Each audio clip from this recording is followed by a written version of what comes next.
Marta, huwag mong bibintangan ng tatay mo ng kung ano-ano. Mabigat yan eh. Ha? Bintang, may totoo po lahat ang sinasabi ko.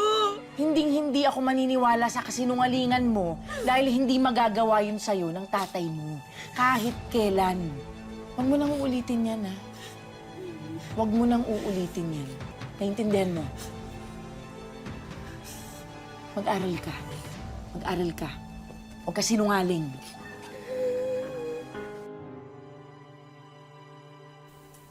Nay! Marta. Nay, huwag niyo na po akong iwan, Nay. Sige na, Nay, please. Please, sasama na lang ako sa inyo. Kaya magtatrabaho na lang din po ako. Huwag niyo na po akong iwan. Hindi naman ako papayag ng ganun. Kaya nga ako aalis, hindi ba? Kaya ako magtatrabaho sa malayo para makapag-aral ka, para maganda buhay mo. Tapos magtatrabaho ka, hindi pwede. Hindi pwede naman yun. Kaya ko naman magtrabaho eh. Promise po, hindi po ako magiging pabigat sa inyo. Marta, anak, ano bang kinakatakot mo? Andito naman ang tatay mo eh. Hindi ka naman pababayaan yan. Tong,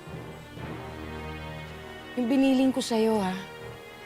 Huwag mong pababayaan itong si Marta. Baka naman lahat ng padala ko eh, ipangsabong mo lang. Oh, ito na namang pagsasabong ko nakita mo. Sige na, ako na bahala dyan.